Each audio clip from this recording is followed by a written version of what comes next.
I'm Scott Munn along with Tug Coward in the Warrior Alliance Network studios in Atlanta, Georgia. Today we'll talk about a warrior-committed company that actively hires veterans and military reserves called Southwire.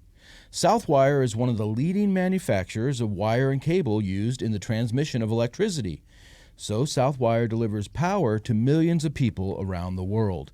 And today we'll meet a Marine Corps veteran who has worked nearly 14 years at Southwire and wants to invite you to join forces with his company to improve your post-military employment and career path.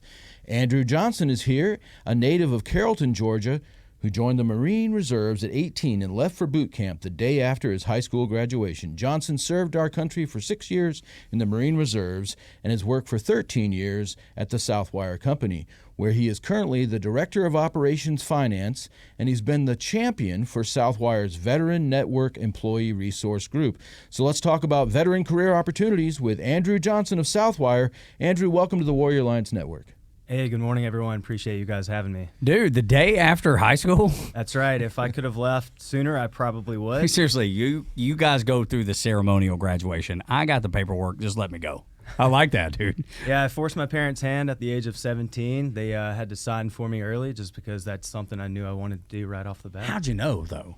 Well, I think fortunately some of us are born with that innate passion and purpose just to really understand what we want to do, even at a really young age. I think a few other variables kind of fed into that. That, which I just mentioned, plus the fact that my grandfather on my dad's side retired as a sergeant major in the Army. So very commendable. I think he served in the Korea War, World War II, and, call it silly, but I can remember getting my hands on a VHS that focused on Navy SEAL training, and they had to do all kind of underwater breathing techniques. And I remember my brother and I getting in the buds, basic underwater demolition. Yeah, my brother and I would get in the pool and we'd basically try to see how long we could stay underwater just because we wanted to become Navy SEAls. So it's just that's awesome. I try to go back to day one. I can't really pinpoint it. It's just been part of who I am. It's kind of similar to my background. Both grandpas were World War II. I knew I wanted to serve, but I didn't know much about it, to be honest. Went to college for a semester. My parents paid for it on a credit card. They couldn't afford it. They paid for it on a credit card. I wasn't taking it as serious as I knew I should. I was like, I got to do something different, and I went and joined the Navy. And it was kind of like you. I forced my parents' hand a little bit, too. I went and told them, I was like, okay, I joined the Navy, and they're like, yeah, let's talk about it. And I was like, I'm talking. I've already signed the papers. I leave on December 20th, 5 days before Christmas. Yeah, it was nuts. But you served 6 years, deployed to Africa twice. You and I both honorably discharged as an E5. So prior to the service recruiter getting back in the United States Marine Corps Reserve, talk about your military career and how difficult or not it was to get out of the military, go back to being a civilian. Yeah, so I think a lot of veterans struggle with that transition period. I've thought about this myself just from a postmortem standpoint, and I can't really think of any major challenge that I had to deal with. Now, the things that do come to mind is going to college, getting back in the civilian sector, and really holding myself to a higher level of accountability and discipline than those around me. So call it silly, whatever you want to call it, but I remember being in college auditorium class and looking around and seeing people like sleeping, just not paying attention, and that frustrated me. So I think, albeit it's really de minimis relative to most, the challenge that I was faced with was those around me really not holding themselves to a higher standard. But fortunately, you want the best for people. Of course. Yeah, I get that. But beyond that, it was pretty straightforward. Southwire Company was a hometown company of mine that I knew about before joining the Marine Corps.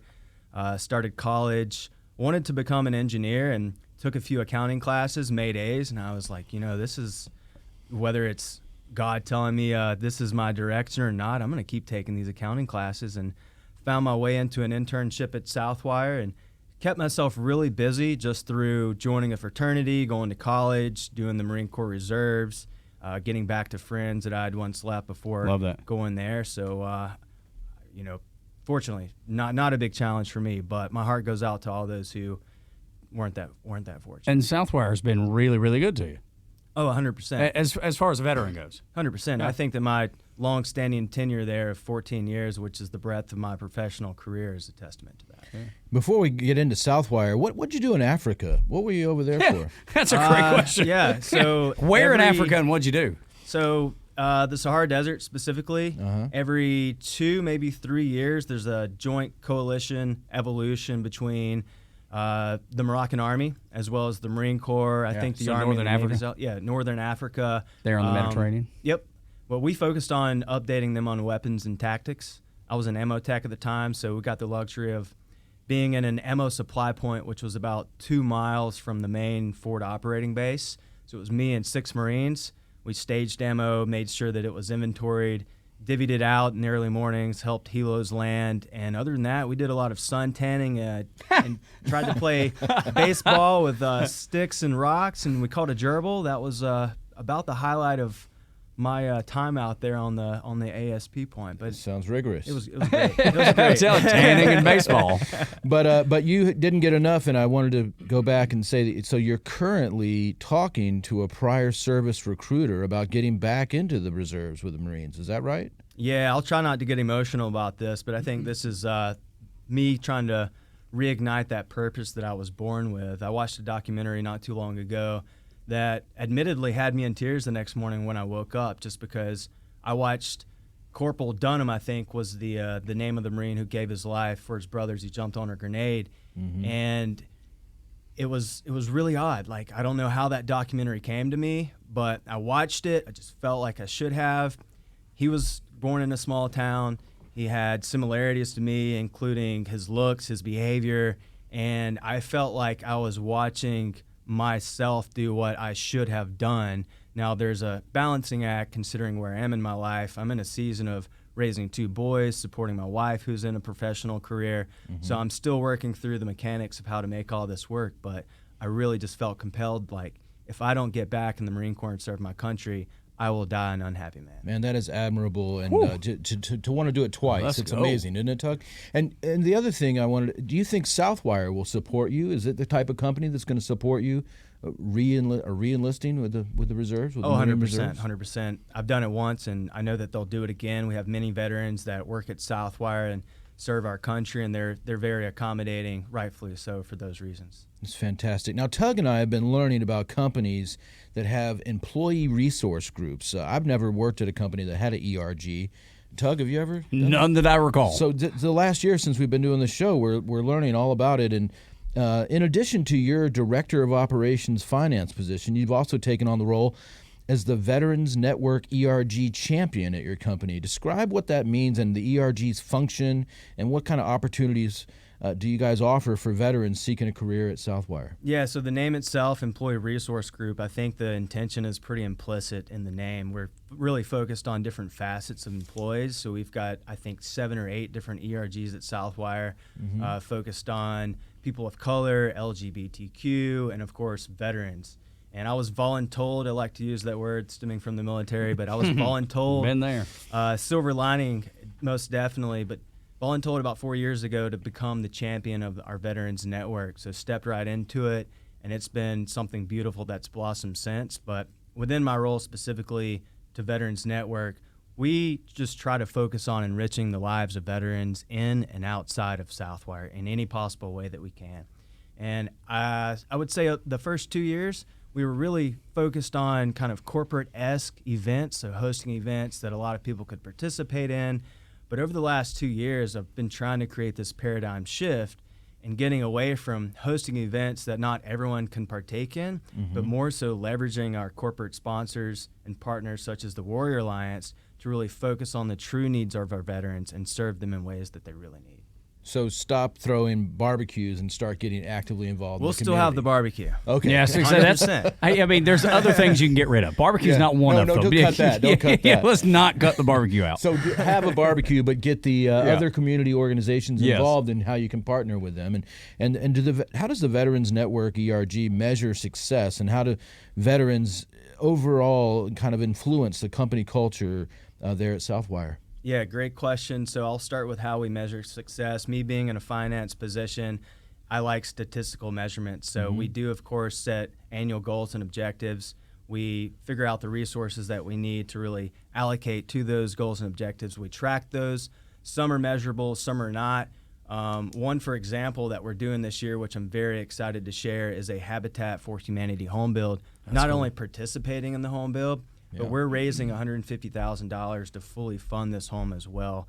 And then in terms of how that benefits the culture, I think us impacting the veteran demographic has a ripple effect to every demographic at Southwire, because we are one team.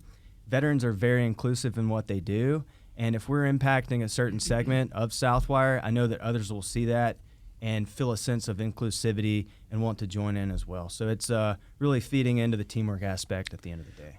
That's great, and we have a lot of veterans who are listening to the show right now who are going to be interested in this, I know. Also, reservists and active duty service members who are about to get out, transition to their civilian career. Speak to them. Why is Southwire the right company to consider, and how do you suggest they get in touch with y'all? Yeah, so I'll speak anecdotally to that. I've had many job opportunities to go, no pun intended, outside the wire. And I see what you did there. I like it. What's really kept me grounded at Southwire is the fact that they are focused on giving back to the community. And that includes veterans, of course. But you feel a sense of family. You feel a sense of interconnectivity, a sense of teamwork. And while I've stayed at Southwire, of course, on the basis of relativity, it's always good to know what to compare things to. But I've seen a lot of new faces come in from big blue chip companies, Eaton, et cetera, and just to hear their perspective in that Southwire is something special really solidifies my understanding and my decision to stay where I am. And I guess they can go to southwire.com, and you said there's an employment link on the webpage, right? Correct. So if you're interested in a career at Southwire, I recommend that you go to southwire.com. There is a careers page as part of that main website, and that will take you to all the opportunities available. It's very intuitive to navigate through there. That's definitely your first step. And Tug, it sounds like it's a great team over there, really, and just it's kind of like being in the military, but you're in the civilian world. I mean, there's an organization thing going on. You got your chain of command, but there's also time to bond and be off work or whatever. It sounds like a good team. Absolutely, it does, and you're a good representative of that team. Another team that y'all have a special relationship with is the Atlanta Braves. Every November, honoring Veterans Day, y'all work particularly close with the Braves with that, man. Tell me about it. Yeah, so I know that I was kind of chalking up our Habitat for Humanity home build this year. That's going to be one of our flagship events, but historically, our flagship event, and it's still going to make a huge splash this year, is the Warrior Classic, of which we partner with the Braves. Wow. And I think this year will be year number 3, if I'm not mistaken, but we try to serve veterans, of course, first and foremost, by inviting them being Southwire veterans, as well as surrounding Atlanta-based Fortune 100 company veteran demographics as well, such as Napa Home Depot. We had, I think, close to 100 to 150 veterans come out at Truist Park, get on the field, take batting practice, let's go, shag fly balls, yes, sir, show off their skills, and then get a behind-the-scenes tour of the Braves Stadium. So that is just a great event, and I'm looking forward to it. Oh, Tug, I've got a feeling we're going to see you out there this year. No, man. Did you hear that? Yes. No, I would love to go. I've seen people do that before, and it's so fantastic. Have you had anybody signed? Anybody get picked up? Showing off those skills? Not yet. I think Scott with the Warrior Alliance was trying to show off his skills the first year, but he pulled something in his back on the first swing. That's why I don't need to be out there. I would pull everything. It would be bad news for me. As part of that partnership, you were introduced to the Warrior Alliance, and there's a great relationship there between the organizations.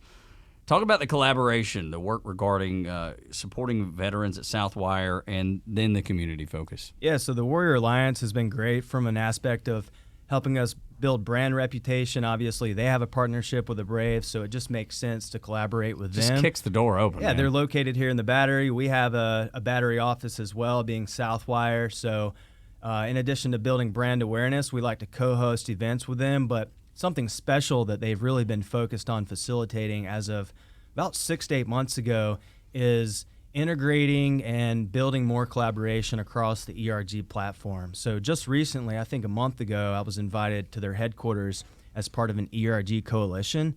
And as it sounds, they brought ERG leaders focused on the veteran demographic like myself to talk amongst ourselves, share best practices, cross-pollinate best processes, and also just build that rapport so that we can invest in our veterans together. So that's been impactful. And right after I leave from here, I'm actually walking across the street to TKE. They're getting a Veterans Network ERG off the ground, so I want to show them the ropes and let them know what's been successful for Southwire. Well, that and ride those elevators up and down. Yeah, 100%. I hear that's pretty cool to do. Well, we did our live show over the TKE right. building, and what's really cool about the Warrior Alliance is that, Southwire has a guy like you who knows how to set these things up, and then through that partnership and with their work with TKE, they're helping put people together. They're bridging companies. So instead of like everybody keeping to themselves, and this is how our company does it, they're over there sharing information, and I think that's really outstanding. That's smart. That's part of your kind of work ethic. And while we're talking about work ethic, I've never asked a Marine this, but I'm going to go out on a limb here. Here we go. Buckle up. Tell folks, what does Semper Fi mean, and what does it mean to you? Always faithful. To me, it means that I hate to repeat that verbiage, but you're always faithful. And maybe to elaborate on that further, what are you faithful to? It's really faithful to the things that that need to be done at the end of the day. Doing things the right way when no one's looking. Right. Really continuing and sustaining everything that you were taught in the military. And first and foremost, beyond that, it's always faithful to our country. Gosh, I love that, dude. That's so encouraging. Yeah, it's giving me chills, man. I love that. I want to hear more people say Semper Fi. I mean, I was a Navy guy, so we didn't have Semper Fi necessarily, but I want to live that. That's what I want to do. I've been out of the Navy 20 years now, and I still want to do that. I still want to be committed to the red, white, and blue. I want to be committed to my community and my country and the people that I love. And I think that's what people listening to this show and people that come on this show all share. I think that's a common bond and a common theme that we see. Yeah, and you know what else I loved about that is you're talking about doing the right thing when nobody's looking, and I feel like you've taken that into your workplace, and you probably are like that all the time. That's with right. your work. You brought that from the Marines over to Southwire, and that makes you kind of really a great person to give advice to veterans. And there's, like we said, they're listening right now. What advice do you have for a veteran who's listening, who's not progressing in their career, and they're transitioning, they're not in the right job, or they haven't found a job, or they're not sure what career to go into? What advice can you give to them? A couple of points here. So one, be patient. I think God has a plan for everyone. It will Amen. unfold over time. Just stay consistent, keep a good attitude, and know that the skill set that you obtain throughout your military career is a much stronger foundation than just about anyone in the civilian sector has. Also, there's going to be a disparity of differences between your demeanor, the things that you do to operate yourself successfully compared to those around you, especially in a civilian-esque corporate environment. Do not relinquish what you were taught. You have a strong back, a strong mind, and you need to stay that path. Do not fold into the things that other people are telling you to do. Just be yourself and know what you need to do and execute on that. As simple as that sounds, that's what I highly recommend for people. And I love the manners that are required in the military. I was taught in my household, when I was a child, that it's just yes, ma'am, no, ma'am, yes or no, sir, please, thank you. It's the way it always goes. But in the Navy, that was reinforced again. It was yes or no, sir, yes, ma'am, no, ma'am. And there's a great quote from Clarence Thomas, the Supreme Court Justice, that said, your manners will get you in places that your education can't. And I believe that. I've seen it. I've 100%. seen that. And that's I want to make that just as much of the things that you don't let go, like keeping a strong back, being persistent, doing the right thing all the time. But those small things like yes, sir, yes, ma'am, no, sir, no, ma'am, please and thank you will be noticed as much or maybe more than anything else that you do, I believe. I agree, and I often, not to toot my horn per se, but I often find myself being the only one amongst my peers, if not Same here. one of the only ones, continuing to be respectful in those ways. I mean, And we all know it. I'll be blunt about it, but the level of disrespect in today's society is becoming more and more prevalent. People think that they're entitled to whatever they want to be entitled to, but that's just not how you make your way through building rapport, getting on a team with someone, and really feeding into the teamwork. Now, I know you're a believer, and I know that is important to me, too. My faith is the most important. I try to wear it on my sleeve all the time. And Count me in there, too, buddy. Absolutely. Scott, I didn't mean to leave you out by any means because I know that about you, and it's one of the things I love about you the most. But I know you're instilling these same values in those two boys, Jake and is it Jet? Yes. Because my son's middle name is Jet, spelled a little differently, but that's cool. And I know you're instilling those values because they're so important for a young man to get. Of course, most certainly. I want to be the best leader possible for my children, and I truly think if I believe that I am the highest power, then I am doing them a disservice. They have Correct. to know that there is a higher power above and beyond me. I respect that, just as I want them to respect God and respect me too. So it's really that chain of evolution. Yeah. What about your wife? Tell us about her. So my wife, Jacqueline Johnson, she is my rock. Your true north. I don't know where I would be without her. She keeps me between the ditches, per se, as we say in Bremen, Georgia, Carrollton, Georgia. And Dalton, too. And Dalton, Georgia, yes. But, Is she the CO at your house? She is the boss. Yeah, I love it. No doubt. Great. She's actually also an employee at Southwire Company. Oh, wow, okay. She was employed, I think, around 13, 14 years ago, around the same time frame that I was. And did y'all meet there? We did. Interesting. It sounds very atypical, but if you think about the probability increases when you have a large company, a small town. I know, and I'm trying to justify this, obviously, but it's worked. I know it's many worked, man. Southwire couples. We get along well. My wife and I work together too, by the way. Okay. Well, fortunately, I didn't have to report to her other than at the house. Me either. But she works in product management. I work in finance, and she's also a firm believer in God. She Amen. does everything that she can to support our family, and I'm forever grateful for her. That's great, man. I love that. Talk about the things that you like to do outside of work, because Scott tells me adrenaline junkie, and I don't know.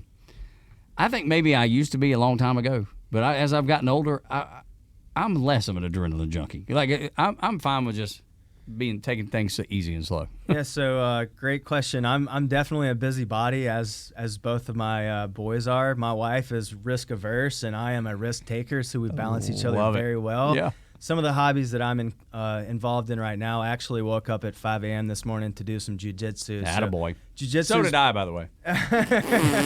Kidding. Jiu-jitsu's been my thing. That's how I keep sane behind a desk at work, crunching numbers in Excel. Joking, but not joking. I love scuba diving. I love snowboarding, but obviously living in Georgia, those hobbies are few and far between. I love working out. I bought a mountain bike back in January, so trying to get in that. You name it, man. I love seeing what limits I can push myself to and how I can, express my body in all these unique physical ways.